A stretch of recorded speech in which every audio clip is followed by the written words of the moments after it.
Jesucristo, el Verbo viviente, es el único medio de salvación.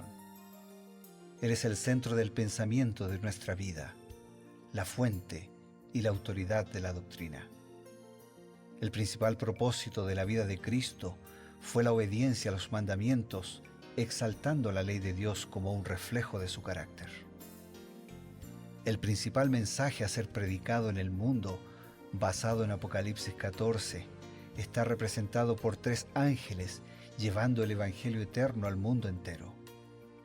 Este mensaje se basa en los encantos inigualables de Cristo y declara que la hora del juicio ha llegado y llama a obedecer los mandamientos de Dios. Mediante su palabra, Dios ha comunicado a los hombres el conocimiento necesario para la salvación. Las Santas Escrituras deben ser aceptadas como dotadas de autoridad absoluta y como revelación infalible de su voluntad. Y aunque el canon de las Escrituras inspiradas está cerrado, el Espíritu Santo continúa iluminando, amonestando y confortando al pueblo de Dios a través del testimonio de Jesús, el Espíritu de profecía.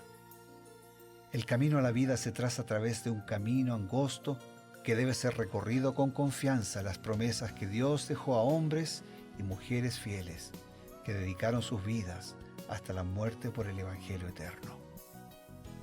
Los fundadores de la Iglesia soñaron con el día en que la revelación sería una realidad en sus vidas. Miraron con los ojos de la fe a aquel día glorioso cuando finalmente la promesa sería cumplida en la venida magistral de Jesucristo a esta tierra para recompensar a cada uno según sea su obra.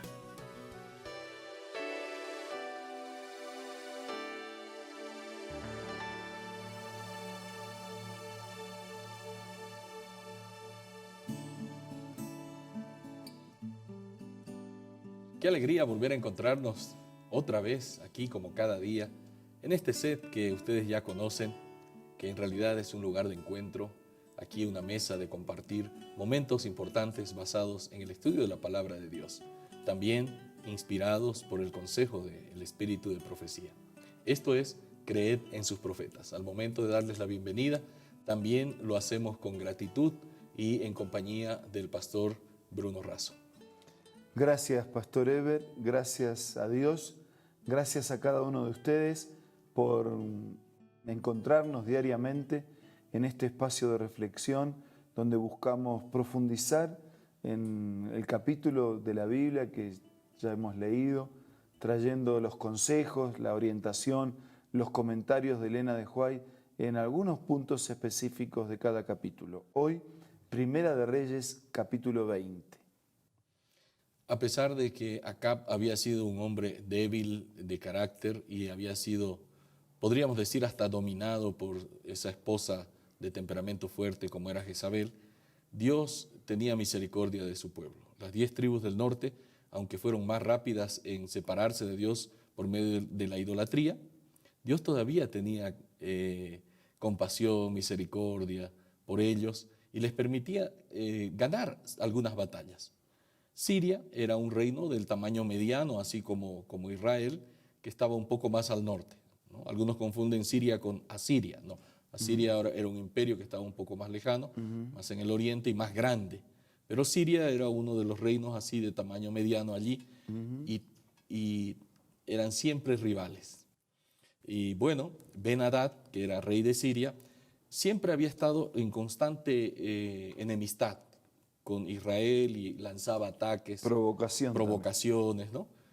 Pero Dios permite a Acab derrotarlo. Solo que Acab hace una cosa otra vez inexplicable, absurda podríamos decir, decide hacer un pacto con él y decide dejarlo ir.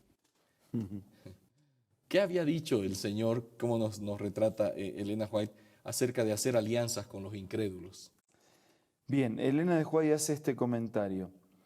No debe haber unión con los incrédulos, ni debéis reunir a cierto número escogido de personas que piensan como vosotros, para que digan amén a todo lo que proponéis, mientras excluís a otros que pensáis no estarán de acuerdo con vosotros. Se me mostró que era sumamente peligroso hacer esto. O sea, ¿por qué no reunirse con los incrédulos? O sea, no hay problema, digamos, en tener contacto, debemos tratar con respeto, trayendo ese mensaje a nosotros hoy, ¿no? Tenemos que tratar con respeto al que cree diferente a lo que yo creo, al que no cree en nada. Tenemos que tratar, ahora de ahí hacer alianza matrimonial, hacer pactos. No hay como... Son dos puntos de vista opuestos. Claro, no hay cómo convivir con un estilo totalmente opuesto al el que cree en Dios, confía, quiere hacer su voluntad, obedecer, vive una vida centrada en Dios, y el otro vive una vida centrada en uno mismo, en el enemigo.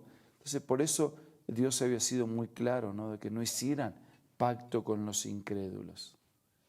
Ahora, nosotros notamos que por la conducta de Acab, nos damos cuenta que éste valoraba en gran manera su propia opinión, sus puntos de vista, por encima de los de Dios.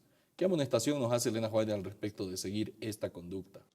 Bueno, ese ha sido y es un problema muy serio, ¿no? Cuando yo pongo mi opinión por encima de los demás y mi opinión por encima de la opinión de Dios.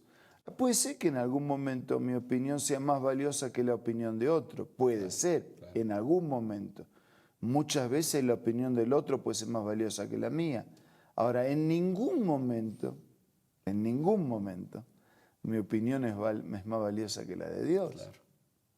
Entonces Elena de White dice, los hombres han adorado durante tanto tiempo las opiniones y las instituciones humanas que casi todo el mundo sigue en pos de los ídolos, y el que procuró cambiar la ley de Dios usa todo artificio engañoso para inducir a hombres y mujeres a alistarse contra Dios y contra la señal por la cual se conoce a los justos.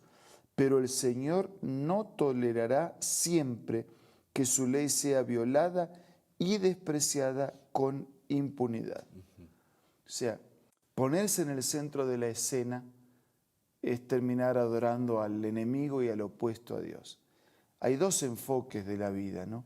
Un enfoque teocéntrico, Dios en el centro, y hay otro enfoque antropocéntrico, o sea, antropocéntrico, yo en el centro, el hombre en el centro. Ahí viene, ¿no? Antropología es la ciencia que estudia al hombre, todo lo relativo al hombre, y teología es la ciencia que estudia todo lo relativo a Dios. claro. Entonces, hay solo dos enfoques. Ahora, nosotros estamos aquí, lo decimos siempre, no solo para repasar conducta de personas, de pueblos, de circunstancias, de momentos, sino que estamos aquí para ver cómo aplicamos ese mensaje a nosotros.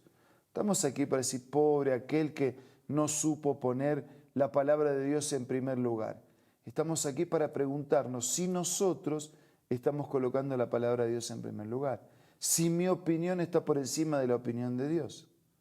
Esa es la pregunta y esa es la manera de hacer un repaso de la historia bíblica y de interpretarla y de aplicar a mi vida las lecciones.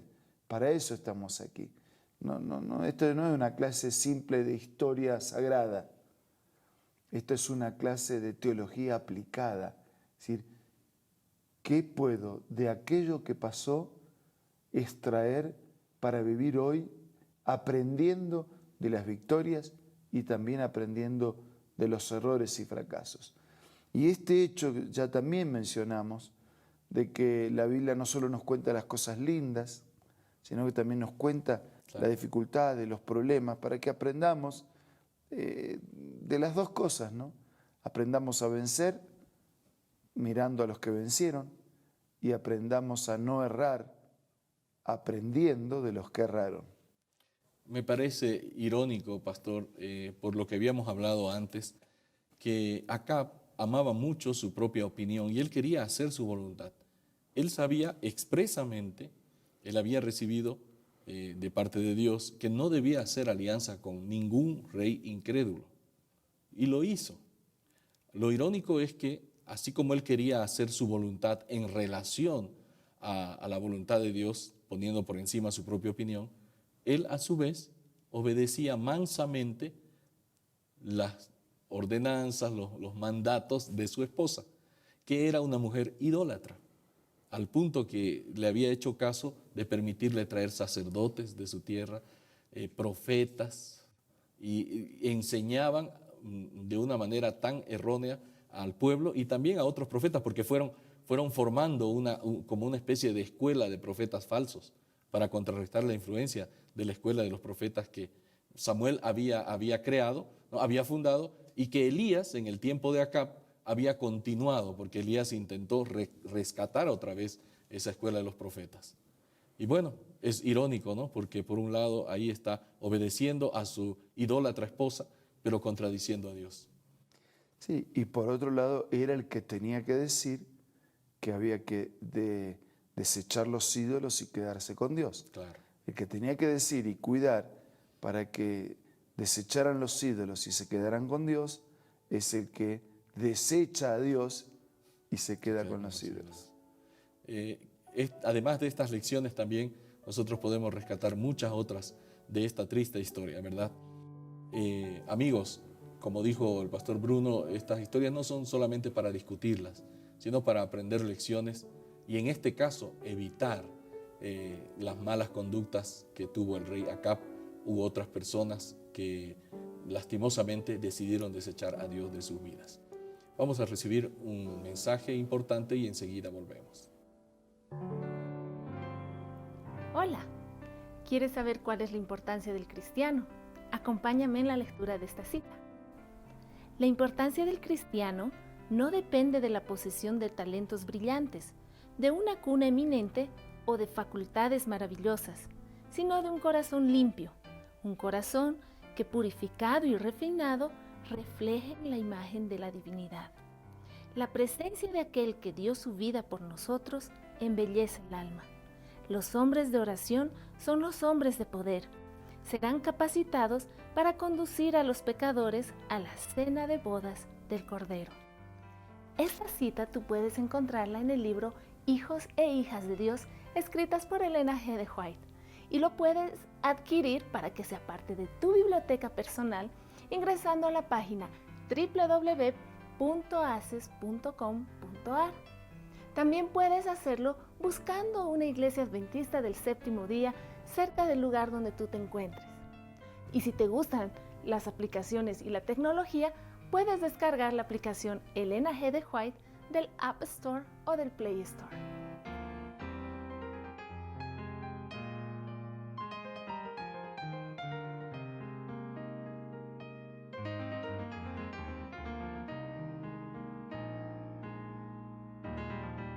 Amigos, estamos para terminar el programa, no sin antes presentarles una invitación especial para sus vidas y rogar a Dios que bendiga nuestras vidas.